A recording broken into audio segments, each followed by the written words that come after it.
Louisiana beer reviews. We're doing Sunday Fields by Dogfish Head. Do a review of Sunday Fields. And the one thing about the Dogfish Head company is that they were drivers to get fair brewing practices to craft brewers. Yeah? Yeah, there was a big old documentary on it. And it was around probably 12 or 13 years ago, maybe not so long, maybe it's like 10. And they started as a Craft brewer. a little brew pub and a restaurant, right? Yeah, kind of like a beater did. In Milton, Delaware, and now they've been bought by Boston Beer Company, Samuel Adams. Mm-hmm. So they collaborate with them now. Right. So they do collaboration now, and it's basically two huge craft brewers, which are not craft brewers anymore. And the one thing I always found kind of intriguing about the they're still Dogfish, craft brewers. They're just big. yeah, about the Dogfish Head beers is that they all came in their own unique bottle, and it's embossed. So Yeah. there's the Dogfish Head, which is a shark embossed on the bottle. So that's neat. I always did like that. It's kind of like, you know, when Stone used to etch the bottles, and now they put a sticker on it. So so this is a sour, I think. They used to paint the bottles. Stone used to paint. Did you find out what kind of beer this is? Yeah, it's an ale brewed with Vonier, grape juice, peaches, blood oranges, lemon oranges, and lime peel. In other words, it's a flavored beer. But it's a lot more expensive than the flavored beers I usually try to get you to try. Not what I paid for it. 6.5% alcohol, and they show a blow-up pool animal with ice and the beers in it, and then there's a shark in the background. Yeah. So is this considered an ale, an IPA, or Ale, just an ale. Okay. An ale. 6.5% coming in. Heck, I'm go ahead and try this. Now I got this on special at the salvage store on Jefferson Highway in Jefferson, Louisiana. They get beer in, and sometimes they sell it for really decent prices. So I got a 6-pack of this for $3.99. Golly. And yeah, it's my understanding this sells for more at other stores. Yeah, I can tell you what I paid for a single. Yeah, if I'm not mistaken, I went to that same store today and it was $11.99. So a lot of the thing is with that salvage store I shop at, it gets kind of close in date. Yeah. Let's see what the date is on this. I can't read that. Can you? I think it's within date. It's right now. It's like drink it right now when you're recording this video. Okay. It's got a pretty label. I like that. It's got a little floaty thing, and somebody turned it into an ice chest rather than sitting yourself in it. They're tubing. All right, that is like apricot juice.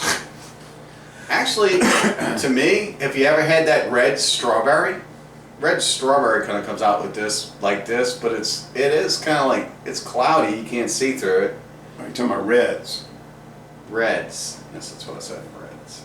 I thought you said red strawberry, like there was a type of strawberry called red strawberry. Like you know, the reds, apple ales. We really are going to play on words, aren't we, during this review? No, I was confused. I thought there was a type of fruit called a red strawberry. Reds. Strawberry. But strawberries are red, so that would have made a lot of sense. Okay. Cheers. Cheers. Okay, aroma on. You get kind of like this mixed fruit thing going on. It's yeasty. It is yeasty. It's like wheat bread. Well, it's almost like if you have a bottle conditioned beer. That's what it kind of smells like to me. Not picking up a whole lot of juice in it though. Touche. Let's go ahead and taste it. Mmm. Wow, that's tart. It's tart. Got a little sour. That's why I kept wanting to ask you, do you know anything about this? I've drank a few of them. I tried it. I did a solo review. It was good. Not great. Not great. I think it's good. Well, yeah, I say good, not great.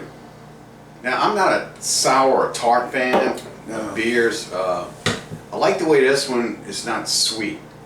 So it's got that, you know, what I like about IPAs. You get that punchiness, you get that earthiness that's going on with it.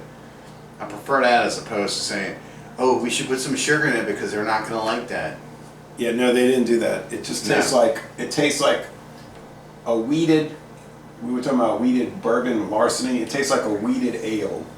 It's not a wheat ale, but a weeded ale. Like it's a high percentage of wheat relative to barley. What do you think's doing that? You think it's the fruit content? I just think they added wheat. Do you know for a fact? Because if not, you can't say that. Usually when they add wheat, they'll say wheat contains wheat for the people that got the celiac disorder. It doesn't say that. Okay, so we can't say it has wheat in it. We There's can no warning symbol it's saying it has wheat or peanuts or anything. Right, we could say it has grape juice, peaches, blood oranges, lemon oranges, and lime peel. It's got a lot of fruit. Well, maybe it's just fruit pulp that it was Yes. filtered. You don't seem too favorable on this beer. Oh, I'm favorable towards it. You seem to be one judging for what is not to be judged. Go back and watch my solo review. It's kind of tart. It's not sour. It's not really any sourness. It's not even really bitter. On the Cyclops scale, it's probably 2 out of 5 sugar cubes, so it's not too sweet. On the bitterness scale, it's probably 2 out of 5 hop. No, 1.5 out of 5 hop cones. I bet your IBUs on this are probably low, very low. It's pleasant. All right, I'm going to disagree with you. I am getting tartness, sweetness out of this. The sweetness has been taken down by the alcohol. Obviously, the yeast has brought it down. Getting some sourness out of it too. But I feel like, and my taste buds are telling me that this is kind of marriaged into some kind of a unique, different flavor that we can't like hammer down. I like it. I like things that aren't as sweet. I like things that are a little. Are you okay? That was yawning. Okay, I must be boring you then. I just yawned. And yeah, you know, I like it. I think it's pleasant. It's good. It's surprisingly different, and yet it's still good. Oh no. Anyway, sorry, I fell asleep. No, just kidding. The mouthfeel is good. It's light, and it goes down really good. I agree. Everything about this beer is nice, mild, mellow, enjoyable. If you're looking for like super robust, intense flavor, like I want some intense, super bitter, super bold, in my face, this ain't gonna do it.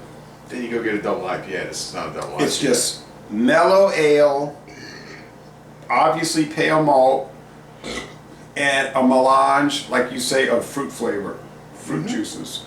Not so much the fruit. You get it's almost like you can get if you extract all the sweetness out of fruit and you're left with that pulpness there of like a fruit fiber. You kind of get that. No pith. No pith. No. I think if it's okay, so it's called Sunday Feels. I think if Lionel Richie drank this beer, he would say that it was easy like Sunday morning. I don't even know why Lionel Richie came up in this beer review. He would say it was easy like Sunday morning. You're referencing that just because Sunday's on the bottle. Well, it's mellow like that. You know, you just kicking back, drinking the beer. It's soft. Kids, at some point you just gotta stop drinking beer. Okay, to the review. What would you score this?